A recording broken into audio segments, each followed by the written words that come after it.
고린도전서 9장 16절로 27절 말씀 보겠습니다. 고린도전서 9장 16절로 27절.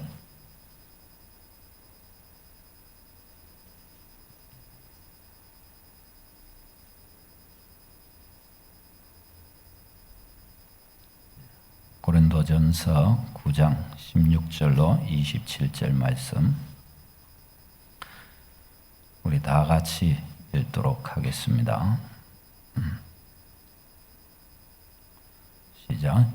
내가 복음을 전할지라도 자랑할 것이 없으면 내가 부득불할 일임이라.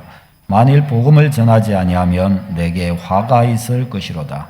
내가 내 자의로 이것을 행하면 상을 얻으려니와 내가 자의로 아니한다 할지라도 나는 사명을 받았노라. 그런즉 내 상이 무엇이냐? 내가 복음을 전할 때에 값없이 전하고 복음으로 말미암아 내게 있는 권리를 다 쓰지 아니하는 이것이로다. 내가 모든 사람에게서 자유로우나 스스로 모든 사람에게 종이 된 것은 더 많은 사람을 얻고자 하며, 유대인들에게는 내가 유대인과 같이 된 것은 유대인들을 얻고자 하며, 율법 아래에 있는 자들에게는 내가 율법 아래에 있지 아니하나 율법 아래에 있는 자같이 된 것은 율법 아래에 있는 자들을 얻고자 하며, 율법 없는 자에게는 내가 하나님께는 율법 없는 자가 아니요 도리어 그리스도의 율법 아래에 있는 자이나, 율법 없는 자와 같이 된 것은 율법 없는 자들을 얻고자 함이라. 약한 자들에게 내가 약한 자와 같이 된 것은 약한 자들을 얻고자 하며, 내가 여러 사람에게 여러 모습이 된 것은 아무쪼록 몇 사람이라도 구원하고자 함이니, 내가 복음을 위하여 모든 것을 행함은 복음에 참여하고자 함이라. 운동장에서 다름질하는 자들이 다 달릴지라도 오직 상을 받는 사람은 한 사람인 줄을 너희가 알지 못하느냐? 너희도 상을 받도록 이와 같이 다름질하라.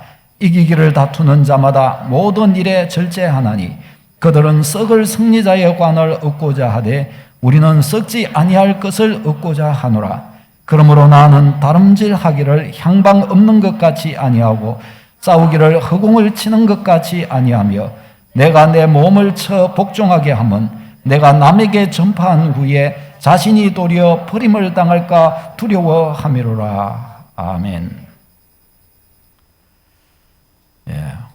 비전을 따라가는 교회라는 제목으로 말씀을 전하겠습니다. 벌써 한 해가 이제 이렇게 다 지나갑니다. 한 해를 마무리하고 또 이렇게 신년도를 이렇게 준비해가는 시점에 우리가 있습니다. 여러분, 우리는 어디로 향하여 가고 있습니까? 그리고 우리 주님의 교회, 믿는 사람들의 공동체인 우리 교회는 어디를 보고 또 어디를 향하여 가고 있습니까? 여러분이 가고 있는 방향, 소위 목적지를 여러분 알고 계십니까? 여러분, 우리 교회는 어디를 향하여 가고 있는지 여러분 알고 계십니까? 우리는 어디를 향하여 무엇에 우리가 열심을 내고 우리는 모여서 무엇을 할 것인가에 관하여 무엇을 하기 위하여 우리는 또한 모였는가를 여러분 알고 계십니까? 우리가 만일에 이런 종류들을 함께 공유하지 못한다거나 우리가 알지 못한다고 한다면 우리는 지금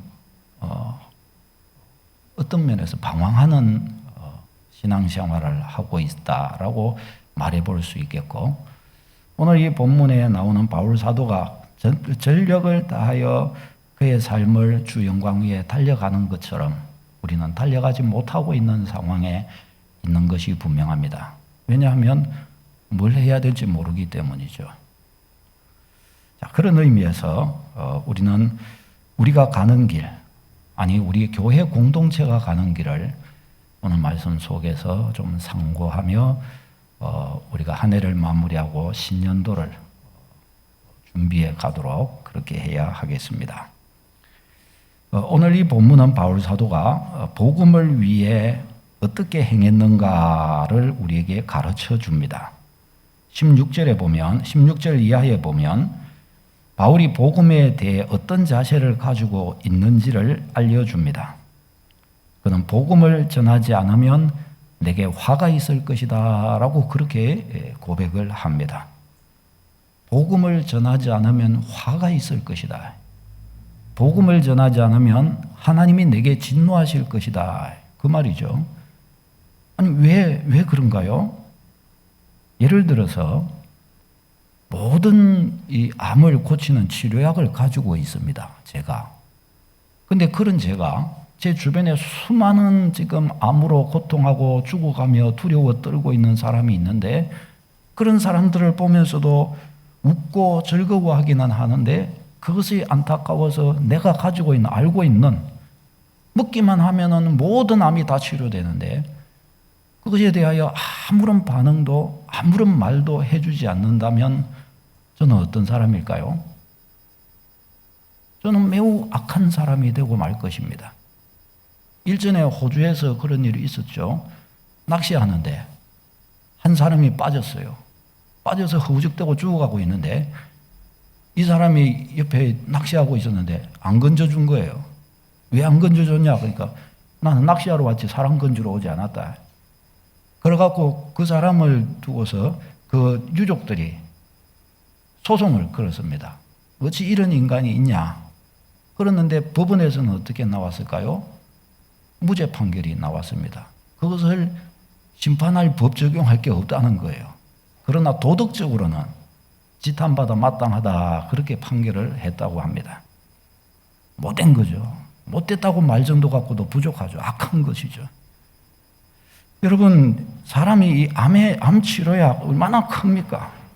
그것을 가지고 있다면 그것에 대해 말해주지 않는 것도 정말 악한 것인데 그러면 하나님께서 우리에게 주신 치료약, 구약과 신약, 영원한 사망 멸망에서 영원한 생명으로 인도해 주시는 인간의 죄의 문제, 삶을 속박하고 구속하고 우리의 영혼에 무거운 짐이 되게 하고 불행하게 만드는 그 죄, 이 죄 문제를 단번에 해결해 버린 예수 그리스도의 복음, 이 복음을 알았고 그래서 내가 받아 구원받았으면서 이것을 듣고 내가 침묵하고 있다면, 그리고 이것을 말하기를 부끄러워하고 있다면 나는 진짜 못된 사람인 것이 분명합니다.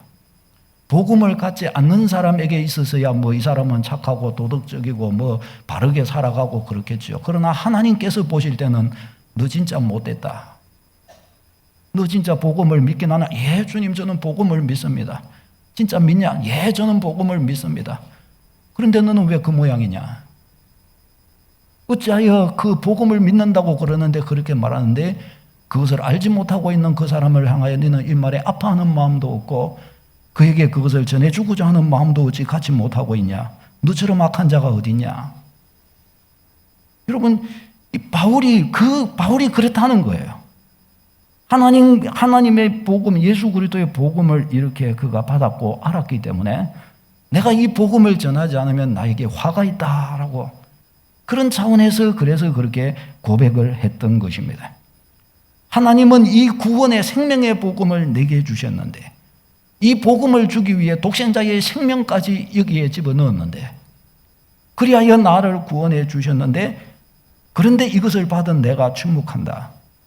그러면 나는 벌을 받아 마땅하다라고 그렇게 여겼던 것입니다. 이것이 복음에 대한 바울의 생각이었습니다.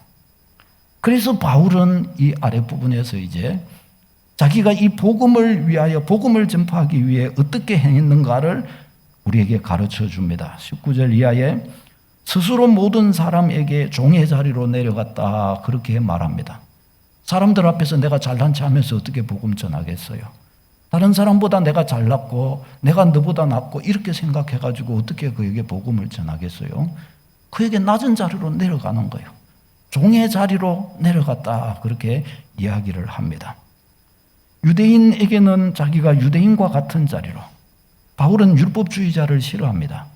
그러나 율법주의자도 구원하기 위해 율법주의자에게 친구와 같이 다가가 주었고 율법 없는 이방인들 가까이 하고 싶지가 않지요. 그러나 저들의 복음이 필요하니까 저 이방인과 또한 친구가 되었고 약한 자들에게는 약한 자에게로 자기도 약한 자가 되어서 그와 친구가 되고, 여러 사람에게 여러 모양으로 다가가서 그와 친구가 되었다라고 말씀을 합니다. 왜 그랬냐? 저들에게 구원의 복음을 전해줄 수 있기 위해서 그랬다는 거예요. 신천지처럼 사람한테 거짓을 꾸며갖고 자기도 거짓을 하고 해서 그 모든 거짓으로 가서 그 사람을 속여서 그 사람에게 자기들 진리 이 교리를 가르쳐 주려고 그런 것이 아니고, 아픈 마음으로 그 사람에게 저들에게 같은 마음 처지로 나아가서 자기를 내려놓고 나아가서 저들에게 좋은 이웃이 되어 주었다는 것입니다. 저들에게 좋은 이웃이 되어서 저들에게 자기가 알고 있는 복음을 저들에게 알려주고자 그와 같이 했다라고 이야기를 합니다. 23절에는 복음에 참여하는 자가 되고자 했다라고 말씀을 합니다. 나 이 복음에 참여하는 자, 복음을 알고 복음을 누리고 복음이 무엇이며 이 복음이 형성된 이유, 형성된 방식, 나도 그 방식 속에 들어가고 싶다는 것입니다. 여러분, 예수님을 모셨다라고 하는 것은 복음을 받은 거잖아요. 이 복음이 어떻게 형성되었어요?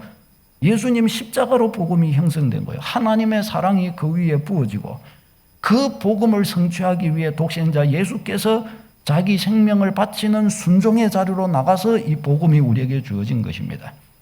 우리는 그래서 예수 믿는 우리는 복음의 열매만 따먹는 것이 아니라 복음의 그 과정 속에 있는 하나님의 사랑과 예수 그리스도의 순종과 희생 또한 우리가 그것을 취해야 할 줄로 믿습니다. 그래야 그게 복음 받은 사람의 모습인 것입니다. 그 바울사도 그 복음에 자기가 참여하고자 열심히 쫓았다는 거예요. 참여하고자. 24절에는 하나님께 상 받고자 다름질을 했다라고 이야기합니다. 나는 상 받는 사람 될 것이다. 모든 사람이 달려가더라도 상 받는 사람은 한 명이잖냐. 나는 그 한 명이 되고자 나는 쫓아간다. 상 못 받을 바에야 이거 뭐겠냐. 나는 상 받기 위해 쫓아간다. 25절에 나는 썩지 않을 면류관을 얻고자 달려간다. 그렇게 말씀합니다. 25절 말씀 우리 한번 같이 읽어보겠습니다. 25절 시작. 이기기를 다투는 자마다 모든 일에 절제하나니 그들은 썩을 면류관을 얻고자 하되 우리는 썩지 아니할 것을 얻고자 하노라. 아멘. 썩을 승리자의 관을, 저들은 썩을 승리자의 관을 얻고자 하기 때문에 그렇게 힘써서 쫓아가지도 않는다는 거예요. 당연하죠. 썩을 면류관 얻을 게 분명하니까. 그러나 나는 썩지 않을 면류관을 얻고자 하기 때문에, 승리자의 관을 나는 얻고자 하기 때문에 나는 이기기를 위하여 쫓아가고 있다, 달려가고 있다. 그렇게 고백을 합니다. 26절에는 내가 향방 없는 것 같이 다름질을 하지 않고 허공을 치는 것 같이 싸움을 하지 않는다. 그렇게 고백을 합니다.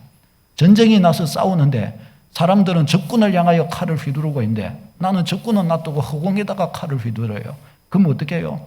단장에 죽고 말지요. 그러니까 이 전쟁이 안 되는 것입니다. 분명한 목적과 목표, 방향을 갖지 않고 싸우는 이 모습을 두고 말한 것이죠. 헛수고하고 있는 모습을 말하는 것입니다. 신앙을 뭔가 열심을 내서 막 칼을 휘젓고는 있는데 헛수고를 하고 있다는 것입니다. 뭔가 막 열심히 믿고는 있는데 지나놓고 보니까 헛믿고 있는 거예요. 헛믿음 가지고 있는 것입니다. 그렇게 되지 않고자 다름질하고 있다. 그렇게 말씀합니다. 왜 그렇게 하냐? 27절 읽겠습니다. 27절 시작. 내가 내 몸을 쳐 복종하게 함은 내가 남에게 전파한 후에 자신이 도리어 버림을 당할까 두려워함이로다. 아멘. 남한테는 이렇게 열심히 잘 전해놓고 정작 나 자신은 말씀대로 안 살고 정작 나 자신은 말씀에서 이탈하고 떨어졌다는 거예요. 그러면 하나님께서 그런 나를 인정해 주시겠냐는 겁니다. 그러면 남한테는 내가 다 전해놨지만은 정작 나는 구원받아야 될 그 시점에 나는 네 모른다 하나님이 그러실 거 아니냐는 거예요. 믿음 없이 전해도 누군가는 내 소리를 듣고 그는 진짜인 줄 알고 막 열심히 자기의 인생을 들여서 진짜 그는 구원받아 버렸는데 정작 나는 내가 전한 그 믿음으로 안 산 거예요. 결국 나는 내 믿음은 하나님께 인정을 받지 못하게 되고 그래서 은혜에서 믿음에서 떨어지는 거예요. 내가 그 모습이 될 수 있지 않냐? 내가 그렇게 결국 그게 내 결론이 될 수 있지 않냐? 내 마지막이 그런 모습일 수 있지 않냐? 나는 그렇게 되는 것이 두렵다. 그런 거로 바울 사도는 그렇게 어떻게 해서든지 그런 모습으로 나타나지 않기 위해서 믿음의 다름질을 열심히 이렇게 달려갔다, 그렇게 가르쳐 줍니다. 여러분, 바울 사도가 안 복음은 무엇이기에 그는 이렇게 복음을 향해 자기 인생의 그 전력 투구를 하며 이렇게 집중하며 나아갔을까요? 바울 사도는 복음에서 자기 인생 전부를 걸 만한 가치를 발견했기 때문입니다. 먼저는 하나님이 복음을 이렇게 값비싸게 생각하셨다는 사실을 바울은 알았습니다. 그래서 이 복음을 위해 하나님은 모든 것을 주셨어요. 가장 소중한 독생자를 이 복음에 심으셨어요. 주셨어요. 여기에서 우리는 하나님이 이 복음을 얼마나 크게, 얼마나 소중하게, 얼마나 가치 있게 여기시는가를 우리는 알 수가 있습니다. 하나님이 다른 그 어떤 것에서 독생자를 주시지 않으셨어요. 복음에 독생자를 주신 거예요. 복음을 이루기 위하여 독생자를 주신 거예요. 하나님께는 복음보다 큰 게 없으시는 거예요. 복음보다 더 가치 있는 게 없으셔요. 바울은 이것을 보았습니다.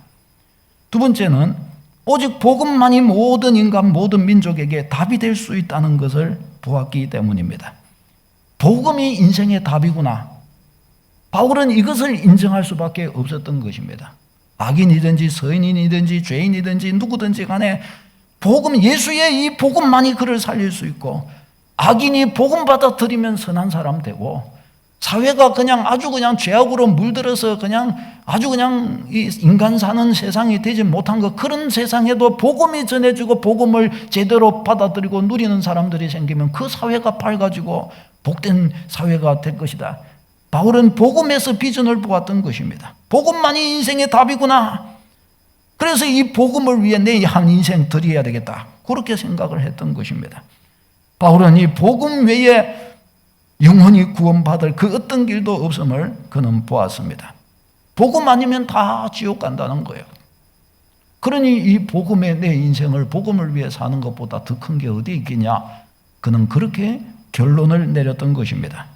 주보를 보고 읽겠습니다. 사도행전 4장 12절 말씀, 성경이 이것을 정언해 주지요. 시작. 다른 이로서는 구원을 받을 수 없나니 천하 사람 중에 구원을 받을 만한 다른 이름을 우리에게 주신 일이 없음이라. 아멘. 다른 이로서는 구원을 받을 수 없나니 천하 사람 중에 구원받을 다른 이름 없다, 오직 예수의 이름. 여러분, 이 한 가지 사실만 해도 예수의 이름을 위하여 사는 것은 억만금과 바꿀 수 없는 가장 큰 가치요, 가장 위대한 삶의 모습임을 우리는 여기에서 볼 수가 있습니다. 오직 예수 그리스도를 믿는 것 외에 다른 길이 없어요. 그래서 바울은 복음에 집중합니다. 사랑하는 여러분, 전도하는 일은 너무나 중요한 문제입니다. 복음 전도는 지옥 가는 사람 천국으로 인도합니다. 세상 그 무엇이 지옥 갈 사람 천국으로 어찌 인도합니까? 여러분, 지옥이 있습니까? 없습니까? 천국이 있습니까? 없습니까? 잘 모르는 것 같은데요. 지옥이 있습니까? 없습니까? 확실합니까? 죽어봤습니까? 세상을 살아보니까 지옥이 있는 게 틀림없음을 아는 거 아니에요. 세상에 어두운 세상, 악한 세상 살아보니 지옥이 있는 게 틀림없어요. 지옥의 맛을 매일매일 목사님 저는 보고 살고 있습니다. 우리가 살고 있는 이 세상이 지옥이요, 지옥. 아니에요. 지옥의 맛을 보고 있는 거예요. 천국이 있고 지옥이, 완전한 천국이 있고 완전한 지옥이 있어요.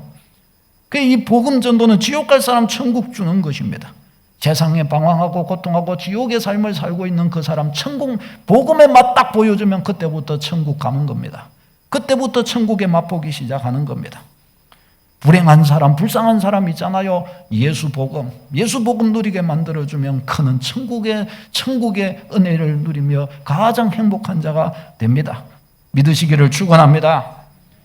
하나님은 복음을 전해주는 이 방법을 통해 영혼을 구원해 주고자 하십니다. 다른 방법으로 구원하고자 하시는 게 아니에요. 복음을 전하는 방법으로 구원해 주고자 하십니다. 로마서 10장 14절 그래서 말씀합니다. 시작. 그런즉 그들이 믿지 아니하는 일을 어찌 부르리요? 듣지도 못한 일을 어찌 믿으리요? 전파하는 자가 없이 어찌 들으리요? 그러니까 전도자를 통해 쓰시는 거예요. 전도자를 통해 복음 전하고 복음이 전해지니까 믿도록 하시는 거예요. 전도자를 쓰시는, 그러니까 전도자가 큰 거예요. 큰 거. 전도자가 위대한 사명자요. 전도자가 하나님이 보시기에 아름다운 자인 것입니다. 고린도전서 1장 21절 시작. 하나님의 지혜에 있어서는 이 세상이 자기 지혜로 하나님을 알지 못하므로 하나님께서 전도에 미련한 것으로 믿는 자들을 구원하시기를 기뻐하셨도다. 아멘. 보세요. 사람이 자기 지혜로 하나님을 모르니 전도에 미련한 방법을 통해 믿는 자를 구원하시기를 기뻐하셨다고 그러잖아요. 전도, 하나님이 이 전도가 미련한 방법인 줄을 알고 계시는 거예요. 왜 미련한 방법이에요? 전도하려면 한 명 한 명 찾아가서 다 전해야 되는 거예요. 얼마나 이게 수지타산이 안 맞는 일이에요. 선교사 저 해외에 파송하고 이거 얼마나 소위 수지타산 안 맞아요. 하나님께서 그만 천군천사 한 방에 탁 보내가지고 그거 나라의 최고 권력자 믿게 해가지고 총뿌리 대놓고 안 믿으면 다 죽이겠다 이런 식으로 해가지고 한민족 그냥 복음하고 그러면 얼마나 빨라요. 금방 되죠. 금방. 하나님이 그걸 기뻐하시지 않으시는 거예요.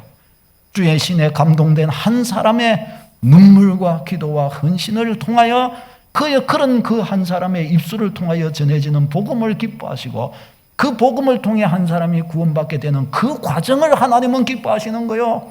할렐루야. 하나님이 한 사람 믿게 하는 그것만 목적이라고 한다면 그 하나 한 대는 뚝딱 하면 전 세계가 다 믿지요. 안 그래요?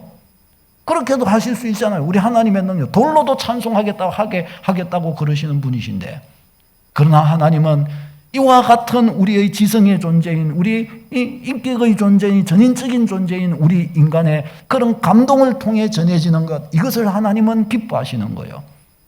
신앙도 삶도 과정이 아름다운 것을 하나님은 기뻐하시는 것입니다. 우리가 예수 믿는 것, 우리 교회가 장차 나중에 돼가지고 더 영광스럽게 주의 일을 감당하는 교회가 되었다고 해보십시다. 하나님은 결국에 그렇게 된 것을 기뻐하시는 것이 아니라 그와 같이 되어가기까지 성도의 헌신과 충성됨과 그들의 고백한 믿음과 그들의 기도, 그들의 눈물을 하나님은 기뻐하실 줄로 믿습니다. 그 과정이 기쁨인 거예요. 그 과정이. 네가 나와 이 시간 동안 내가 너와 동행해 주었느니라. 이걸 하나님은 말씀해 주고 싶으신 것입니다. 여러분, 우리는 이것을 놓치지 않도록 해야 합니다. 하나님도 지금 하나님은 우리의 이 지금 살아가고 있는 이 삶의 과정 속에 우리의 생업의 장소 그 속에서 얘야 내가 지금 너와 함께하는 것이 너는 기쁘지 않니? 얘야 내가 지금 너와 함께하고 있는데 너는 이 속에서 왜 나와 함께 교제하지 않니? 내가 지금 이 속에서 너와 이야기하고 있고 내가 네게 말을 주고 있고 내가 너와 이야기를 나누고 내가 너의 인생에 간섭하고 있는데 너는 왜 내가 네 인생에 간섭하지 않다고 말하고 있니? 하나님은 그래서 안타까워하시는 것입니다. 우리는 우리의 지금 살아가고 있는 삶의 그 과정 속에 하늘을 바라보는 속에 내 일터에서 땀을 열심히 흘리면서 행하고 있는 그 속에 거기서 문제가 있어서 끙끙대고 있는 바로 그 속에서조차 하나님은 우리와 동행하고 계심을 잊지 마시기를 바랍니다. 그 속에서 바로 우리가 주와 동행하는 그 동행을 하나님은 너무나 기뻐하시는 것입니다. 사랑하는 사람이 있다고 해보세요. 사랑하는 사람하고 맨날 좋은 일만 있었고 손잡고 르르라라 하면 그 며칠 지나면 하나도 재미없어요. 그러나 그리 손잡고 르르라라 가다가 한 명이 가다가 돌뿌리에 걸려가지고 한 명이 나자빠져가지고 다리가 다치고 팔이 하나 부러졌다. 그러면 그 순간은 왔다가 돼버리는 겁니다. 그 순간에 갖고 아이고 네 팔이 다쳤구나 어떻게 하면서 막 자기 옷 벗어가지고 그거 다 싸매주고 들쳐 업고서 병원에 가가지고 그거 갖고 선생님 우리 좀 봐주세요. 무슨 관계입니까? 제가 사랑하는 누구입니다. 이래가지고 그렇게 해놓고 나면은 뭐 그 하는 속에서 어떻게 해요? 뜨거운 사랑이 그냥 피어오르고 우리 결혼하자 돼버리는 겁니다. 은혜야. 그러면 우리 결혼하자. 그러면 어떻게 해요? 안 한다고 나 당신 싫어. 그럴 사람이 어떻게 그걸 부인해요? 들쳐 업고 가가지고 병원까지 가줬는데 안 그래요? 그러니까 이 과정의 축복인 과정의 축복. 여러분 바울 사도의 목적은 그래서 분명했던 것입니다. 어떻게 해서든지 복음을 전하여 한 영혼이라도 구원하고자 했던 것입니다. 주 예수 그리스도의 지상명령을 그는 그의 인생에 초점에 두고 구심점으로 두고 수종들었던 것입니다. 그래서 복음을 위해 모든 사람과 친구가 되고자 했던 것입니다. 사랑하는 여러분, 하나님이 먼저 우리를 구원하신 이유는 무엇일까요? 하나님께서 우리를 먼저 구원하사 교회 공동체를 이루게 하신 이유는 무엇일까요?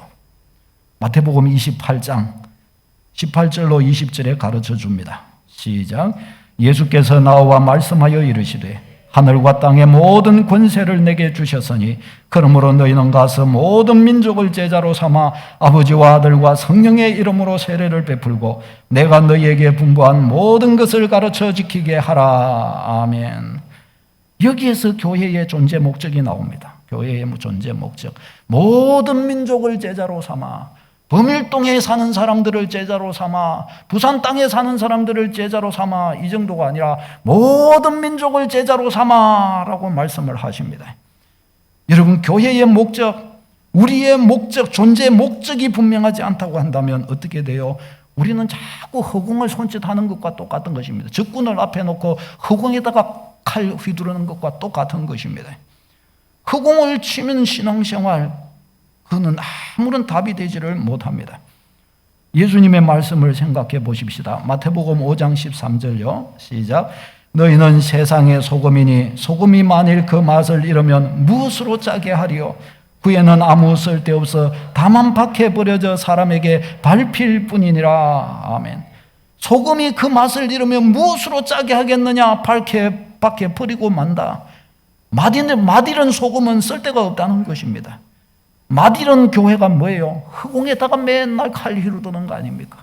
맛이른 그리스도인 맨날 허공에다가 칼 휘두르는 것입니다. 교회가 교회로서의 목적을 상실하면 맛이른 소금과 똑같은 것입니다. 교회가 교회로서의 목적을 상실하고 어디를 향하여 가야 될 목적성을 잃어버리게 되면 맛이른 소금이에요. 버려지고 마는 것입니다. 저는 이렇게 되는 것이 두렵습니다. 지금 함께 믿음의 길을 걸어가고 함께 이렇게 밥도 먹고 함께 예배도 드리고 함께 헌신하는 분들이 우리가 한 50년 안에는 다 천당 갈 거 아니에요. 거기에 가서 하나님의 손을 맞잡고 먼저 간 성도가 와서 기다려주고 그러다가 이제 오셨습니까? 이제야 오셨습니까? 기다렸습니다 하면 주님 앞으로 안내해주고 주님이 보시자마자 우리를 안아주시면서 얘야 너 수고했다. 너를 위한 이 면류관을 받아라. 다 이렇게 해주시고 이렇게 되기를 바랍니다. 할렐루야. 천국에 이렇게 갔는데 아무도 아는 사람도 없고 오직 주님만 아는데 너를 위해 예비된 거다 하는데 짤짤막한 머리에도 안 들어가는 이상한 거 하나 써주시면 제가 기분이 좋겠습니까? 우리 성도가 만일에 그런 모습으로 있다 그러면 제가 어떻게 얼굴을 들겠습니까? 제가 그런 것 받으면 안 되겠고 우리 성도님들이 다 그런 것 받으면 안 될 줄로 믿습니다. 우리는 그런 것 받으면 안 될 줄도 믿습니다. 우리는 영광의 면류관을 받아야 됩니다. 영광의 면류관 보고 다름질하여 바울 사도같이 쫓아가야 됩니다. 이 목적이에요. 이와 같이 되기 위해서는 우리는 우리 교회의 목적을 분명히 해야 되고 우리의 성도된 목적이 분명해야 합니다. 내가 사는 이유, 이 목적을 우리는 분명히 해야 합니다. 이 목적 성취를 위해서 분명한 필요한 이 일꾼으로 우리 자신이 서야 할 것이요. 이 목적을 성취하는데 관심을 가지고 달려갈 한 명 한 명의 사람들이 교회 공동체의 일꾼으로 세워져야 합니다. 그래서 함께 같이 손을 맞잡고 그 길을 향해 기도하고 그 길을 향해 달려갈 때 서로를 보면 마음이 떨리는 거예요. 왜? 같은 일을 위해 같이 희생하고 같이 달려가고 같이 다른 세속적인 세상적인 어떤 다른 이득을 위해서가 아니라 하나님 그분의 영광, 그분의 은혜, 그것을 위해서 서는 것이니 거기 앞에서 같이 떨리는 거예요. 그와 같이 설 때 주의 교회는 아름답게 세워질 줄로 믿습니다.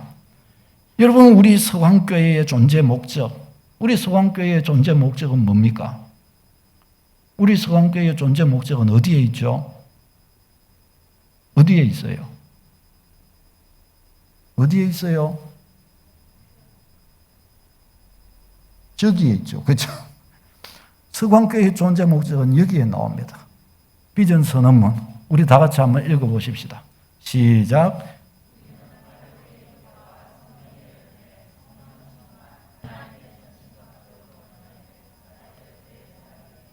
3대 중심의 교회를 이루며 전도 육성 파송하는 일에 헌신하여 111 비전 교회를 이룬다. 아멘. 우리 서광교회의 존재 목적인 거예요. 존재 목적. 믿음 생활 서광교회에서 잘하는 사람은 이것을 놓고 기도하고 이것을 성취하기 위해서 마음으로, 생각으로, 행동으로, 뜻으로 열심을 내어 나아가는, 애통해하며 나아가는 한 명의 성도입니다. 주님이 그를 기뻐하시고 크게 여기실 줄로 믿습니다. 이것을 통해 우리는 하나님의 세계 비전을 성취하고자 합니다. 거기에 이력을 담당하고자 합니다. 이 우리 비전 선언문에는 4가지의 가치가 여기에는 있습니다. 4가지의 가치. 한번 띄워봐 주세요. 첫 번째가 서광교회의 서광 그리스도인 상이 여기에 나와 있습니다. 서광교회의 성도는 무엇을 추구하냐?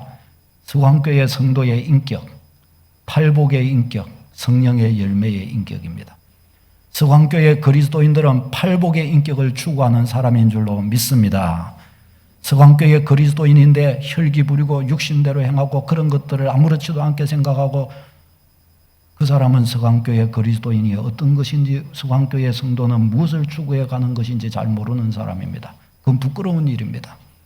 그 서광교회 그리스도인의 인격, 팔복의 인격, 심령이 가난한 자, 애통한 자, 온유한 자, 가난한 심령으로부터 나아가는 겁니다. 영적인 갑옷을 입어요. 흑암의 권세를 이기기 위해서. 그는 4대 절대를 추구하는 사람입니다. 절대적 신앙, 나는 어쨌든 믿음으로 살 것이다. 아주 그냥 쉽게 믿음을 포기하고 믿음으로 애쓰고 극복하고 달려가야 될 건데 아이고 상황이 이러니까 아주 그냥 쉽게 그냥 양보해버리고, 절대 헌신, 한 사람의 지체의 헌신을 보면 나도 같이 헌신하자, 나도 같이 헌신하다, 내가 더 도와줄 것 없나? 한 사람의 수고와 헌신을 보면 아이고 나는 여기 안 좋으니까 난 저건 못해, 아이고 나도 이렇게 하고 다 도망가 버리고, 그런 가지고 열매 맺을 수가 없어요. 한 사람의 수고와 헌신 앞에 보며 형제여 나도 뭔가 도울 수 있는 게 없나? 같이 봐주고, 응? 그런 것들이 나도 모르고 다른 지체들의 헌신 속에서 다 지나갔으면 왜 나 부르지 않았나고 열릴 것이 아니라 부끄러워가지고 지체여 내가 그대를 도왔어야 되는데 어찌 내가 그것까지 내가 보지를 못하고 어찌 내가 이랬단 말이냐. 미안하이 다음에는 내가 더 수고할게. 서로 같이 그렇게 하는 것이요. 할렐루야. 이렇게 해서 세워지는 거. 서광교회 그리스도인 훈련 안 받으면 약해지고, 훈련 안 받으면 쓰임받기 어렵고, 훈련 안 받으면 군사가 될 수가 없잖아요. 군사가 훈련을 받아야 군사지. 그러니까 절대 훈련, 어떻게 해서 내가 훈련 받아서 강인한 그리스도인 돼야지 애쓰고, 절대 행동, 머리만 큰 사람이 아니라 배운 대로 행동 실천하는 거야. 배운 대로 실천하는 거야. 에이 저거는 목사님이니까 저렇게 말하는 것이지 나는 저렇게 살 수 없어. 평생 그렇게 사세요. 그러면 그렇게 살 수밖에 없는 것이죠. 듣기는 들었으나 배우기는 배웠으나 그러나 그것은 내 삶이 아니라, 그게 뭐야? 그리스도인이에요. 그게 예수 그리스도가 주인이면 굴복해야지. 굴복. 그렇잖아요. 할렐루야. 굴복이 그리스도인이지. 굴복이. 따라서 봅시다. 굴복해야 그리스도인이다. 그렇죠. 굴복해야 그리스도인이지. 내 맘대로 할 사람이 뭐가 그리스도인이에요? 톡톡 튀는 사람들이 있어요. 말씀을 가르쳐도 톡톡 튀는 거예요. 권면을 해도 톡톡 튀는 거예요. 그게 뭐예요?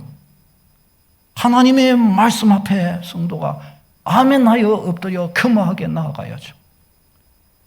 예를 들어서 여러분 죄송해요. 제가 목회자 어떤 분에게는 제가 젊은 분이 되고 어떤 분에게는 그래도 제가 이제 중년이 되고 그렇죠. 그러나 주의 권위로 목회자가 권면하거나 이야기할 때 아멘하고 받아야 할 줄로 믿습니다. 그렇지 않다면 교회 생활 왜 해요? 목양을 안 받겠다는 소리잖아요. 그것은 목양을 안 받는 사람이 어찌 좋은 신자가 될 수 있겠어요? 목회자가 다 아는 것은 아니에요. 그러나요, 저 보세요. 저 당당하게 떳떳하게 신학 공부해서 건강하게 건전한 교리와 건전한 신앙으로 목사 훈련을 받고 수십 년을 제가 못해도 벌써 25년 이상을 사역, 25년, 23, 4년을 사역의 길을 온 사람이에요. 10년 이상만 한 분야에 매진하고 해도 전문가인데 이 정도면 전문가 아니에요. 웬만한 거는 가르칠 수 있어요. 웬만한 거는 볼 수 있어요. 볼 줄 알아요. 웬만한 거는 권면해 줄 수 있다고요. 할렐루야. 틀렸어요? 잘 들어야 돼요. 잘 들어야 돼요. 누가 저주받을 사람이고 누가 하나님께 칭찬받을 사람인지는 볼 줄 알아요. 그것을 들어야 되는 것입니다. 하나님 말씀 똑바로 들을 때 성도는 성도되고 교회는 교회되고 믿음은 바르게 되는 것입니다. 우리가 성도가 이거 놓치면 그는 신앙생활 안 되는, 지 맘대로 가는 것이지 신앙생활 안 되는 것이에요. 여러분 이거 잘 세워야 돼요. 우리 서강교회 그리스도인은 4대 절대 계속 좀 올려놔요. 4대 절대. 우리 서강교회 그리스도인은 4대 절대의 사람이 되어야 돼요. 4대 절대. 서강교회 그리스도인 상 여기서 가르쳐 줍니다. 두 번째는 우리 교회가 세우고자 하는 교회가 어떤 교회인가를 보여줍니다. 3대 중심의 교회. 3대 중심이 명확하게 세 기둥으로 선 교회인 거예요. 하나님 중심, 성경 중심, 교회 중심의 교회. 사람 중심의 교회는 여기 없어요. 하나님 중심의 교회입니다. 주님의 교회를 이렇게 할 때 어떻게 하면 하나님의 영광을 위할 수 있겠나? 아이고 이 사람이 이것도 싫어하고 저 사람이 저것도 싫어하고 그거는 교회가 아니에요. 하나님이 이것을 기뻐하시느냐? 하나님이 기뻐하시는 게 뭐냐? 이걸 찾는 게 교회예요. 하나님 중심의 교회. 뭘 해도 누가 자을떠만 사람들이 이런저런 말을 하고 그래도 하나님의 말씀에 뭐라고 그랬냐? 거기서 끝나는 것입니다. 조용해져야 되는 거. 아멘 하여 화답해야 할 줄로 믿습니다. 말씀을 가르침받고 말씀을 훈련하고 그래서 경건히 하나님의 말씀이 가르쳐지고 세워지고 말씀교회인 것이에요. 그 다음에 교회 중심인 거예요. 하나님 중심, 성경 중심, 교회 중심. 교회 중심이라고 하는 것은 교회를 아끼고 사랑하고 교회의 일들과 교회의 행사와 교회를 통해서 이루어지는 그 모든 것들을 중심에 두고 한다는 것을 말하는 것이에요. 왜 그렇게 하냐? 교회는 직장은 아니에요. 그는 왜 그렇게 하냐? 내 영혼의 중심이기 때문에 그래요. 주님의 교회를 통하여 견고히 설 때 내 삶이 거기에서 현장으로 나갔을 때도 힘을 발휘하고 설 수 있기 때문이에요. 그 교회 중심인 거예요. 아무리 멀리 떨어져 있고 아무리 어떻게 돼 있어도 명절이 되면 부모님 찾아가잖아요. 똑같이 하나님의 백성들은 영혼의 집인 주님의 교회를 가까이 두고 찾아야 되는 것입니다. 그리고 주님의 교회에 뭔 일을 하고 있는가? 나도 거기에 기도를 보태고 나도 거기에 열심을 보태고 그러는 거예요. 지난번에 우리 특세를 이렇게 했어요. 특별 새벽기도 한 거 모르는 사람도 있으시겠죠. 어떤 분은 이것을 기억해서 이 날을 특별하게 생각을 해서 딱 이 날은 정해가 뜻을 정해갖고 엎드리는 분들도 있어요. 그러나 어떤 분들은 전혀 관심을 두지 않은 분들도 있어요. 어떤 분들은 인터넷으로도 안 보는 분들도 있어요. 그게 다 뭐예요? 교회 중심 아니라는 것을 말하는 것이에요. 주님의 교회에서 예배를 드리는데 주님의 교회에서 예배를 쉽게 생각하는 거예요. 주님의 교회에서 예배 드리는 것을 업신여기는 거예요. 그게 교회 중심이에요. 교회 중심에서 이탈한 거예요. 서광교회 성도는 그런 것들을 애통해하고 주님 교회에서 이루어지는 예배 모임과 행사와 교회가 추구해가고 있는 가치와 교회가 세상을 향하여 펼쳐가려고 하는 주님의 세계 비전과 여기에 그를 과치하는 백성이 되어야 할 줄로 믿습니다. 크게 아멘 해봅시다. 할렐루야. 그래야 우리가 견고하고 이 악한 시대에 견실한 그리스도인이 되는 겁니다. 여기에서 이런 것들을 다 놓쳐버리고 나면 우리에게 남는 게 뭐가 있어요? 우리가 주님의 지상명령 성취하기 위해서 이런 거 잘 붙들어야 합니다. 우리가 세우고자 하는 교회, 여러분 하나님 중심, 성경 중심, 교회 중심 신앙생활 하세요. 하나님이 반드시 그것에 대하여 책임지십니다. 그리고 세 번째는 여기는 이런 그리스도인이 되고 이런 교회가 되어 우리가 뭘 할 것이냐를 가르쳐 줍니다. 전도 육성 파송하겠다는 거예요. 전도 육성 파송. 좋은 그리스도인이 돼가지고 뭐 할 거냐? 내가 잘 먹고 잘 살겠다. 그게 아니라 전도 육성 파송할 거예요. 한 사람을 전도하고 그런 아름다운 인격으로 한 사람에게 다가가서 그에게 복음을 전할 때 그가 얼마나 그걸 잘 받겠어요. 그런 나의 아름다운 예수님 닮은 내가 한 사람을 가르쳐서 그를 육성 세울 때, 양육시킬 때 그 한 사람이 얼마나 행복한 사람이 되겠어요. 그리고 나와 같은 사람으로 그를 세워서 그도 나 세상 가운데서 파송하여 나와 같은 사람으로 복음 위에 살 수 있도록 해주는 겁니다. 전도 육성 파송. 전도 육성 파송. 다시 봅시다. 전도 육성 파송. 그런데 우리 교회가 결국은 할 일이 요거 하려고 그런 거예요. 전도 육성 파송하려고. 이 전도 육성 파송을 통해 결국 우리가 얻고자 하는 열매가 뭐냐? 211 비전이에요. 211. 2111. 2111이 뭐예요? 2000 제자, 100 순자, 100 교회, 100 선교사. 이것이 우리가 이 교회를 통하여 주님의 지상 명령 앞에서 우리가 한 어떤 면에서 우리가 이 땅에서 믿음으로 살았던 결실로 하나님 211 비전을 올려드립니다. 211 열매를 올려드립니다. 우리는 이렇게 말할 수 있게 될 것입니다. 2000 제자, 지금 우리의 교회의 모습으로는 어떻게 보면 많게 느껴질 수도 있습니다. 그러나 부산 땅 인구가 350만입니다. 그 중에 지금 기독교 인구가 10%, 11%예요. 그냥 대략 10%예요. 35만 명이 크리스찬입니다. 그러면 우리나라 전국 기독교 복음화율이 뭐냐? 19.5% 약 많아야 20%입니다. 그러면 전국에 비해서 우리 부산은 절반 조금 더 돼요. 절반 조금 더 됩니다. 그러니까 전국 평균으로 간다 했을 때 20% 복음화. 그래서 부산 땅 20% 복음화를 기도하는 거예요. 20% 복음화를. 우리의 기도가 되어야 할 줄로 믿습니다. 부산 땅 20%가 복음화 되려면 앞으로 35만 명이 주님께로 돌아와야 돼요. 35만 명. 이 35만 명 가운데 우리가 2,000명을 감당하겠다는데 이것이 많습니까? 적습니까? 1,000, 10,000, 10만, 1000분의 1입니다. 1000분의 1도 안 됩니다. 1000분의 1도 안 돼요.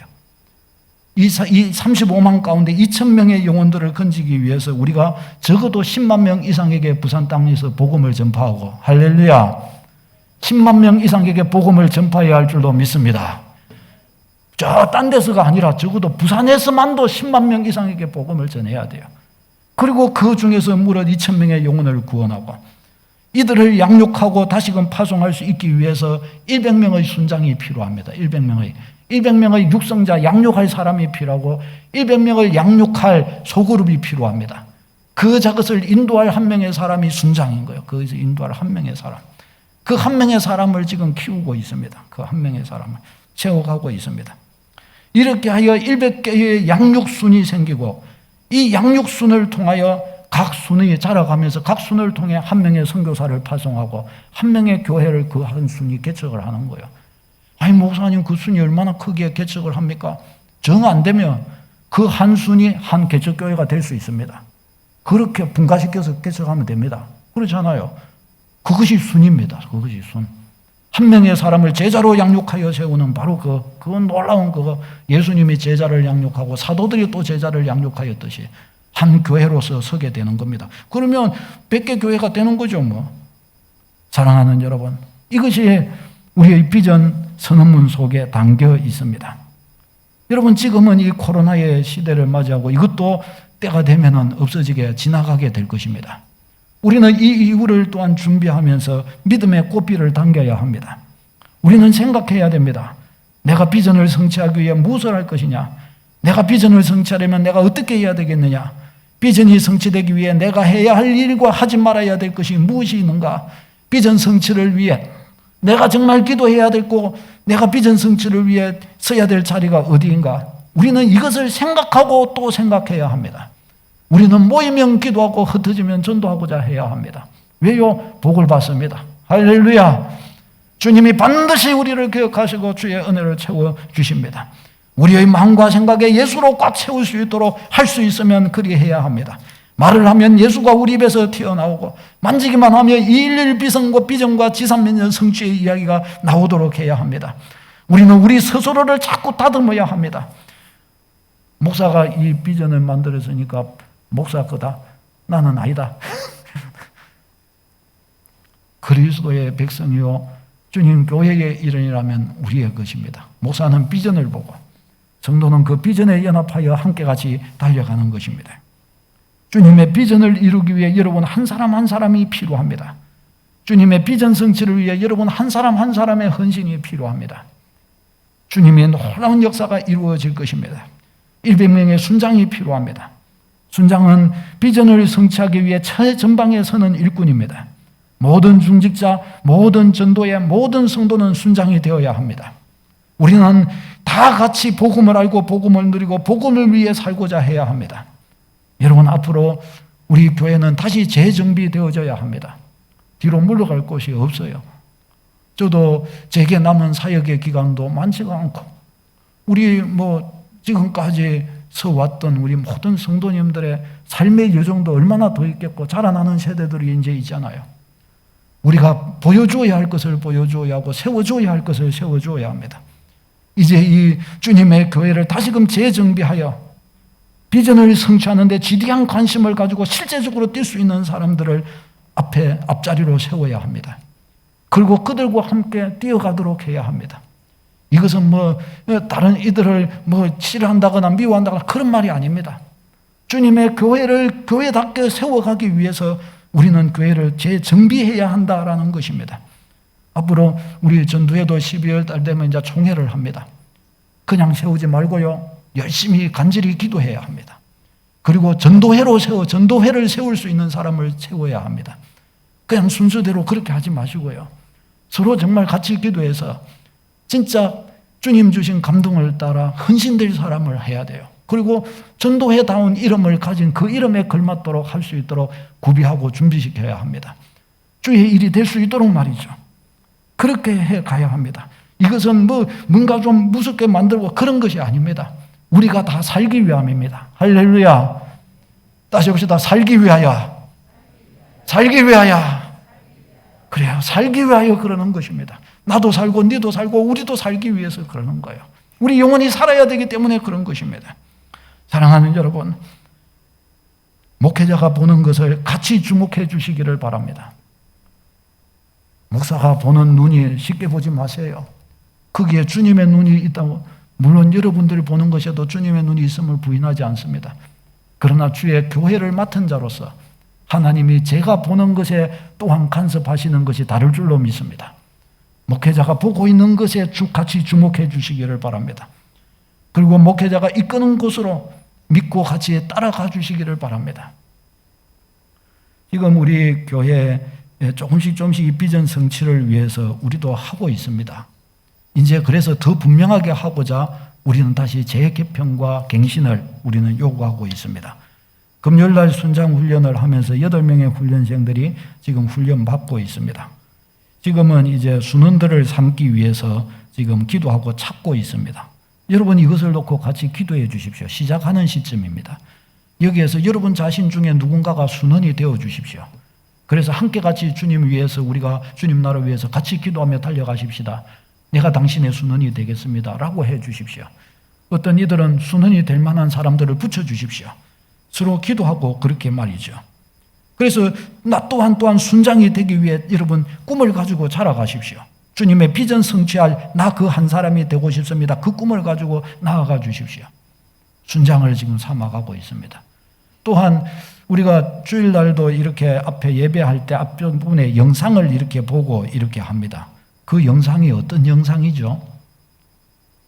선교 영상이죠. 선교. 특별히 이슬람권, 주님을 거의 전혀 알지 못한 100% 선교사가 없는 지역, 거의 100% 이슬람, 99%, 98% 이슬람인 그 나라들에 대해서 지금까지 보여주고 영상을 보여주고 뭘 기도해야 될지를 보여주었던 것 아닙니까? 진짜 선교사가 절실하고 우리의 기도가 절실한 곳인데 선교사들은 저 땅을 향하여 헌신하지를 않아요. 왜? 위험하니까.